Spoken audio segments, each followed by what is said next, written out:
Salut les montagnards, aujourd'hui j'aimerais vous parler de la chose qui vous bloque pour débuter l'alpinisme et le ski de rando. C'est probablement le truc qui est le plus bloquant quand on veut démarrer une activité et particulièrement l'alpinisme et le ski de randonnée. C'est moi ce qui m'a bloqué quand j'ai voulu débuter et qui m'a... Je pense que ça m'a retardé de au moins 2 ans dans ma pratique parce que j'avais vraiment envie de commencer l'alpinisme, j'étais attiré par ça, je faisais déjà de la rando, j'avais vraiment envie d'aller plus haut, plus loin et je ne pouvais pas tout simplement parce que je ne connaissais personne qui pouvait m'emmener. Et ça, c'est vraiment une des raisons qui bloque la majorité des gens quand ils veulent démarrer l'alpinisme ou le ski de rando. Ils disent bah ouais, j'aimerais trop commencer, j'aimerais trop aller en haute montagne, mais je connais personne pour m'emmener, je sais pas comment faire, donc je le fais pas. Et j'ai envie de dire c'est une bonne et une mauvaise raison. C'est une bonne raison parce que c'est vrai que si vous connaissez personne, bah, c'est hyper dur de se motiver, c'est hyper dur d'y aller en sécurité. C'est une bonne raison parce que c'est par humilité en fait qu'on n'y va pas, c'est-à-dire que on ne va pas en haute montagne tout seul parce qu'on sait que c'est dangereux et parce qu'on sait qu'on a besoin d'être accompagné. Sauf que parfois on ne peut pas payer des guides, on ne peut pas payer des stages et on a envie de s'initier quand même. Et c'est là que c'est une mauvaise raison parce qu'il y a plein de manières de rencontrer des gens qui pourront vous initier à l'alpinisme ou au ski de randonnée. Et je vais vous expliquer celles que j'ai utilisées et qui ont fonctionné et qui fonctionnent encore aujourd'hui pour moi parce que les gens, ils déménagent, ils changent, ils n'ont parfois pas les mêmes disponibilités. Donc aujourd'hui, je sors avec des personnes avec qui je ne sortais pas il y a 1 an ou même il y a 3 mois. Je rencontre tous les jours des gens qui sont disponibles pour sortir en montagne avec moi et avec qui je fais des nouvelles sorties.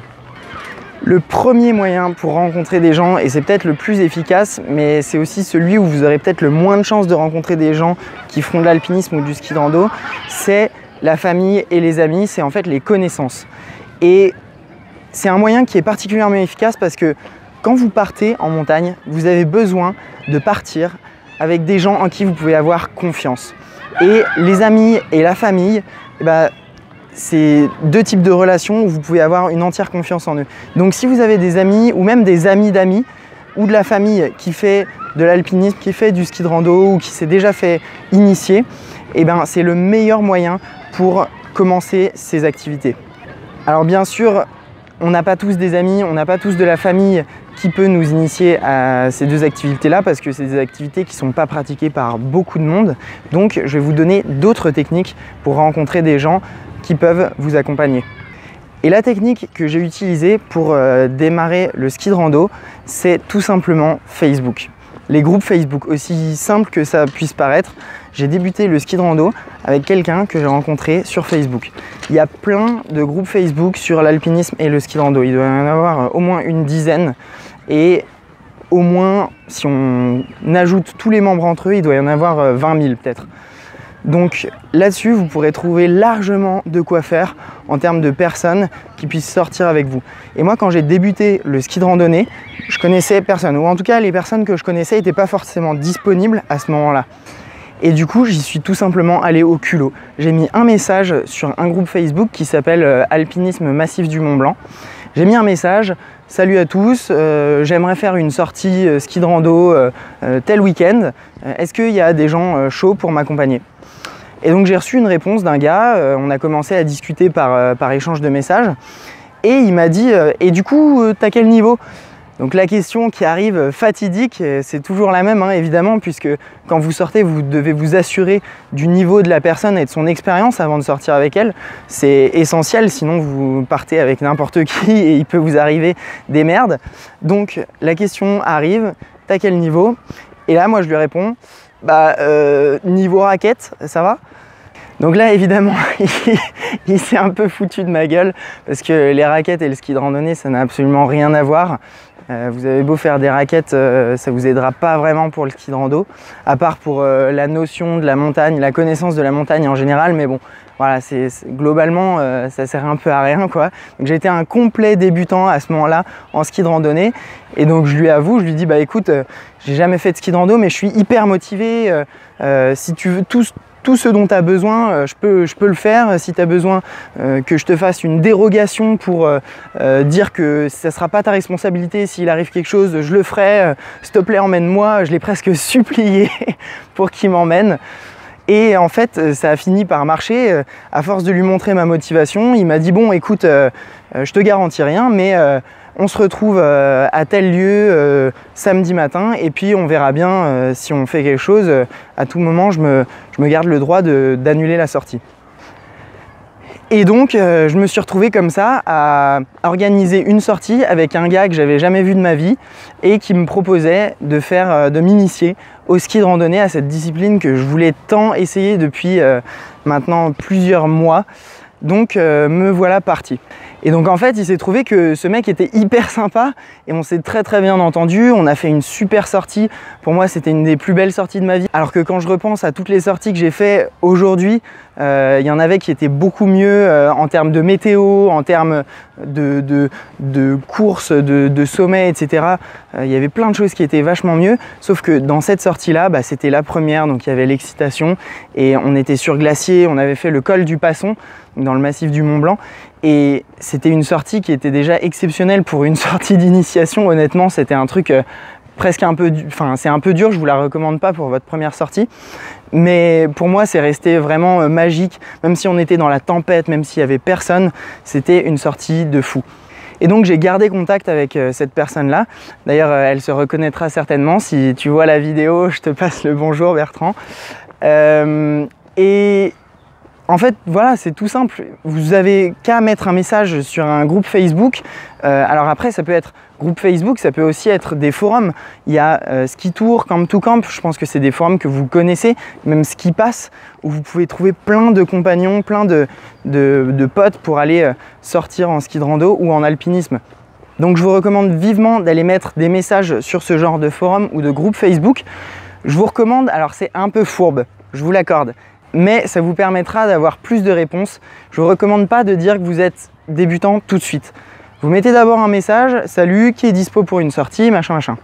Et ensuite, quand vous commencez à discuter avec la personne, là, vous lui dites, ok, faut pas mentir sur son niveau, ça c'est clair, hein. Je vous dis pas de mentir sur votre niveau parce que là, ça peut être vraiment catastrophique. Donc surtout ne mentez pas, mais vous le dites après, quand vous commencez à discuter avec la personne, vous lui dites bah, écoutez, je suis débutant, j'aimerais m'initier à cette discipline, je suis hyper chaud, montrez-lui votre motivation. Et la montagne, c'est vraiment un truc de passionné. Donc si vous arrivez à éveiller cette passion chez l'autre, son goût pour la montagne, et de lui dire bah ouais, mais toi tu t'es bien fait initier par quelqu'un, moi j'aimerais m'initier à cette discipline, c'est un truc que tu adores, pourquoi tu m'apprendrais pas? Si vous arrivez à créer ce lien entre la passion et la personne, eh ben, le mec ou la fille d'ailleurs, pourra pas vraiment dire non parce que on a trop de plaisir à parler de ça. Vous voyez que j'en parle depuis bientôt 3, 4, 5 minutes. La montagne, quand vous êtes passionné, vous avez envie d'en parler, vous avez envie de partager ça. Vous voyez bien que sur le blog, j'écris plein d'articles, je fais quelques vidéos maintenant. Donc c'est quelque chose que j'adore et je pense que les gens qui aiment ça, ils ont trop envie d'en parler, ils ont trop envie de partager leur passion. Donc si vous arrivez encore une fois à éveiller ce goût de la passion, ce goût de la montagne chez les gens que vous voulez qu'ils vous initient, eh ben, vous allez forcément obtenir un oui et les gens vont accepter de vous faire découvrir cette discipline. Il y a un autre moyen dont je veux vous parler pour trouver des gens qui peuvent vous accompagner, c'est les événements. Donc il y a pas mal d'événements qui existent autour de la montagne. On peut parler de Montagne en Seine évidemment, on peut parler de tous les événements qui sont organisés autour de l'escalade, qui sont organisés par toutes les salles de grimpe ou les associations comme la FFME ou la FFCAM. Donc il y a beaucoup d'événements qui sont organisés autour de la montagne et si vous voulez vous initier, allez juste à ces événements, rencontrer des gens, parler avec eux et au cours de la discussion, glisser un petit « Ah mais tu fais du ski de rando ou tu fais de l'alpinisme? Bah purée, moi j'aimerais trop m'initier, tu voudrais pas qu'on fasse une sortie, etc. » Et encore une fois, si vous créez ce lien avec la passion, pareil, la personne pourra que vous dire oui, surtout que si vous la rencontrez en physique, ce sera beaucoup plus facile pour qu'elle accepte. Pour rencontrer des gens, évidemment, il y a un autre moyen qui est peut-être le plus évident et dont je n'ai pas parlé encore, mais c'est tous les clubs. Vous avez plein de clubs de montagne. Le premier auquel on peut penser, c'est le CAF. Mais vous avez aussi tous les clubs d'escalade, toutes les salles d'escalade ou les salles de bloc, où il y a beaucoup, où en général, l'ambiance est hyper sympa, l'atmosphère est détendue et vous pourrez rencontrer plein de personnes qui font de la montagne, qui font de la grimpe ou qui font de l'alpinisme. Et souvent, c'est assez facile de créer du contact et de sortir avec ces gens après. Une autre manière un peu moins conventionnelle mais qui est tout aussi efficace, et je vous en parle en connaissance de cause puisque c'est une technique qui a fonctionné pour moi, c'est tout simplement Le Bon Coin. Alors là vous allez me dire non mais attends, tu rencontres des gens sur Le Bon Coin toi? Et bah oui, tout simplement parce qu'en fait je voulais acheter des skis de rando et donc j'ai contacté un gars qui avait des skis de randonnée à vendre sur Le Bon Coin. Et donc je suis allé le voir pour voir les skis, voir leur état, s'ils étaient bien entretenus, etc. Et puis on a commencé à discuter, et puis comme la montagne c'est un sujet dont on aime parler, on discute longtemps, puis la discussion s'éternise, etc. On sympathise, et en fait j'ai fini par repartir avec son numéro, et puis il m'a dit si un jour tu es dans le coin, on se fait une sortie ensemble, et puis on verra bien ce que ça donne.